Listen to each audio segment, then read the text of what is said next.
Welcome to Ivy Terrace. Built in 1887, this property has been a landmark for generations, right here in the heart of downtown Saluda, North Carolina. Surrounded by majestic evergreen trees that form a natural canopy, the property features stone terraces, meandering stone pathways, gentle streams, and lush garden glens filled with cascading foliage. It provides a serene and peaceful atmosphere, allowing you to immerse yourself in the beauty of nature and escape the distractions of everyday life. Inside the home, extensive renovations and meticulous preservation have seamlessly blended old with new, serving as a testament to Saluda's rich historical significance while incorporating modern conveniences to meet the desires and needs of contemporary living. Here to speak with us about the history of Ivy Terrace is Diane and Herbert McGuire, who have been the owners and caretakers since 1991 to the present day, December 2024. Let's hear what they have to say. I'm Diane McGuire, as Amy said, and this is Herbert, and we are partners in everything, our work, our lives. And in 1991, we discovered Ivy Terrace. It's a magical place, and it drew us in for 33 years. But I'd like to give you a little history about the property. It was originally owned by the Paces, descendants of the original settlers in Saluda. They owned the land, and in 1889, they sold property to William Hinson of Charleston, and he developed a lot of areas around Saluda. He developed Columbia Heights. He was selling houses. He would construct on the properties and charge a flat price for the house. So he was an early developer. He was. And he also developed property south of here, up where the Saluda Big House is, and various and sundry other things around town. He contributed property to the school. He was involved with his brother in the Saluda Social Club house just down the street. And he owned the property for 30 years. Yeah, more or less, yeah. Yeah. He died in 1919. He owned the property when he died. And it was transferred to his heirs, and they sold it in 1920 to the Wilcoxes. They owned it for 5 years and then sold it to the Clippards in 1925. The Clippards ran a boarding house in Saluda, here at Ivy Terrace. I have a list of 37 boarding houses that Lola Ward recalled, and Ivy Terrace is described by her as located on Highway 176, owned and operated by the L.L. Clippards as a boarding house from the early 1930s until the late 1940s, until recently by the J.C. Thompsons, and that is who we purchased the house from. The Clippards owned it for 40 years. They added the second story to the house. They sold it in 1966 to J.C. and Betty Thompson, who owned it for 25 years, and they used it as their principal residence. It did not involve guests at that point. Their daughter has still been in touch with us, and she remembers her father grew up here. He was one of the Thompsons from Saluda, and he delivered newspapers to the Clippards. And he used to think that he really wanted to live here someday. That's part of the magic of Ivy Terrace. He moved to Greensboro for his career. And when he got ready to move back to Saluda, he contacted Mrs. Clippard and said, "Are you ready to sell?" And she said, "No, I'm not." But about a year later, she contacted him and said, "I'm ready," and they purchased it. And they owned it until 1991 when we purchased it, and we purchased it with the thoughts of running a small business retreats here. And the property consists of the main house and 2 cottages. One of the cottages was not in very good shape, and we ended up completely rebuilding it and used that as the conference center for the retreats. And then the main house, when it was a boarding house, had 6 bedrooms and 3 baths upstairs. And we reconfigured that to 5 bedrooms and 5 baths. There are 2 bedrooms that were used for guests downstairs, and they each have a bath. And we lived on the property at the time that it was run as an inn, and we ran it from October '93 until December 1997. The retreat idea was not very successful. The construction was delayed on the conference building, and the main house was ready to go, and it was October of 1993, very busy during leaf season in the area, and we had introduced ourselves to a lot of the other innkeepers in Hendersonville, Flat Rock, and Saluda, and they were all very happy to call us and refer overflow that they had. So we became accidental innkeepers. And once we started, that's where it stayed. However, we're both accountants and have a CPA firm in Charleston, and we were trying to do that as well as run Ivy Terrace. And we had help from Walter Hoover, who is a long-term resident of Saluda, and he would come in and help fix the breakfasts.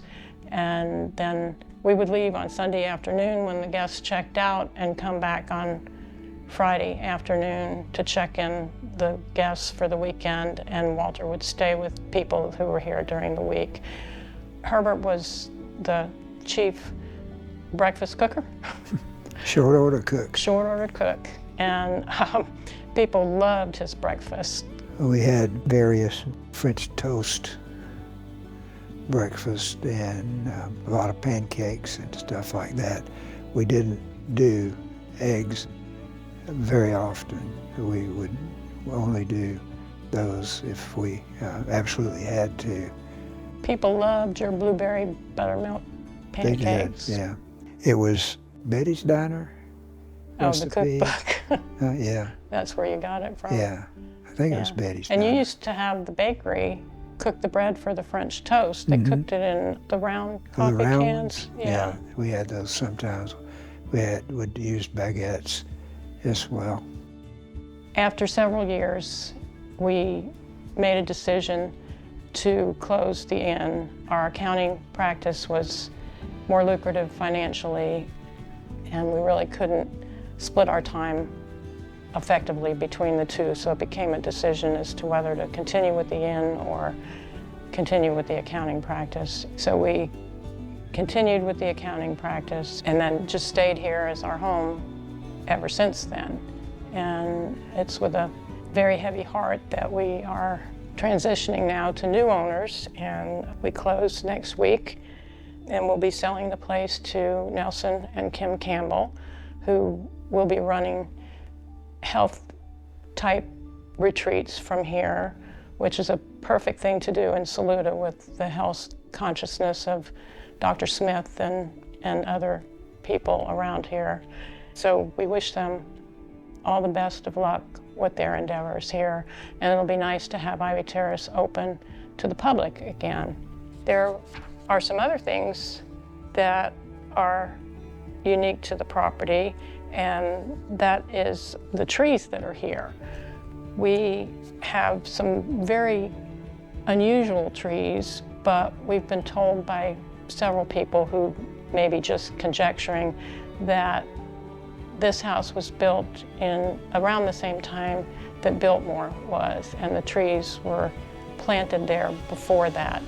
And so the unusual trees we have here are California incense cedar, China firs, Norway spruce, and then we've just got some wonderful native trees as well. In 2008, the Packlet Area Conservancy prepared an updated treasure tree list, and Ivy Terrace had 9 trees on their list at that time. And those consisted of the ones that I've already mentioned, plus red maple, a white pine, a hemlock, eastern hemlock, a red oak, Fraser magnolia. I think that's all of them. Sadly, we've lost 2 of those trees, but 7 still remain here. And that's part of what is so captivating when you walk through the property is all the green. We added water features to the property when we did the renovations. So there's a side stream that runs down property between our house and our neighbor. And in the back is a waterfall, both of which provide a lot of wonderful sounds. The renovations that we did here, we tried to preserve the historic elements of the house as much as we could while still modernizing bathrooms and providing enough for guests to stay comfortably. The floors are pretty well all original. We used the doors, the paneling. There's walnut paneling and there's pine paneling. The floors are pine. As far as running the inn, it was a whole lot different then than it is now. You didn't have internet at the time, so you relied on rack cards and brochures, and getting into guidebooks was really critical. We were very lucky to get in AAA and mobile guides. That helped tremendously. We did a little advertising. Southern Living, we could put a 4-line ad back in their classified section, which was not too obvious, but it brought us quite a number of guests, so that worked well. Can't imagine what the internet would do for us now with that. The trains were still running in Saluda. The passenger trains had stopped, and the trains were more or less what put Saluda on the map, which is why they had 37 boarding houses. There was a special run in 1996 of a passenger train, and that drew a lot of guests. But the commercial trains were still running too, and we had one guest who came and got up in the middle of the night to just go down and watch the train come in. We've lost those 2, but there's a future for everything, and the train tracks right now are being sold, we hope, to develop walking trails from South Carolina on up through to Asheville, I believe. Amy, do you know? Eventually, it's supposed to go to Hendersonville and may eventually go to the Augusta Trail, which will go to Brevard. But the Saluda Grade Trail will be a 30-mile trail from Inman, South Carolina, up through Landrum to Tryon to Saluda, and then near basically Zirconia Lake Summit. But with this recent storm that we just had last month, it may be delayed. So we hope that you in the future are enjoying the Saluda Grade Trail. We consider ourselves stewards of this property.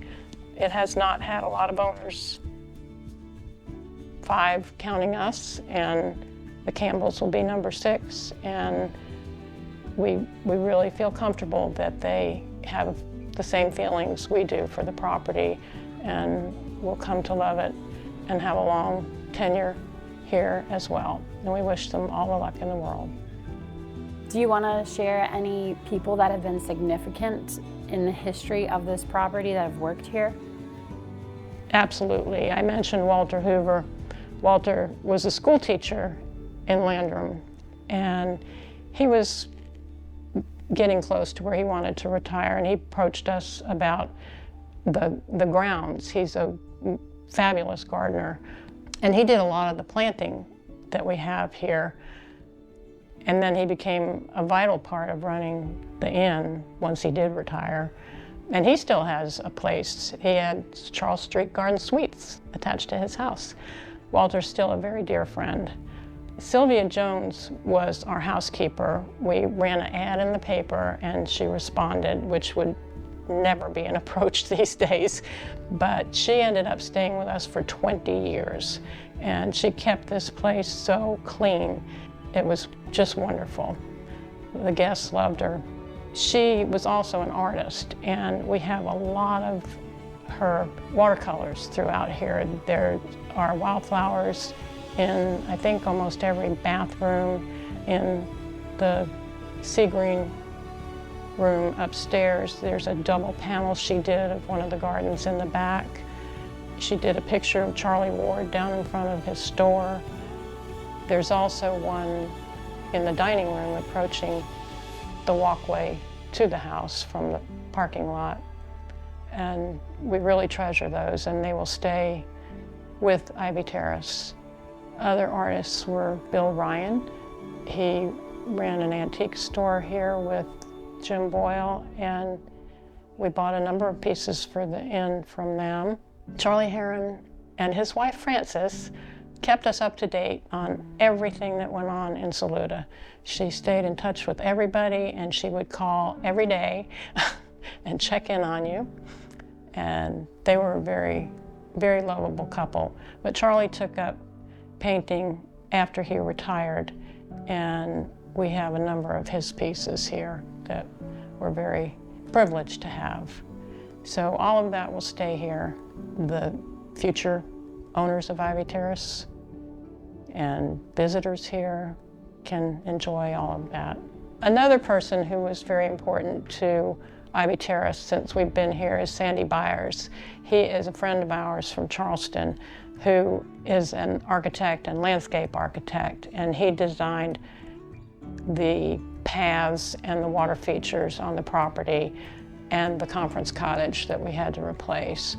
And he has lived in the Red Cottage for a number of years, and then he found a home on Hill Street that he rescued, and I don't remember the dates exactly, but he owned it for a number of years, and then he sold it and moved back into the Red House. So he's done some improvements over there, and he, like we, just really loves Ivy Terrace, but he's left his mark on this property for sure.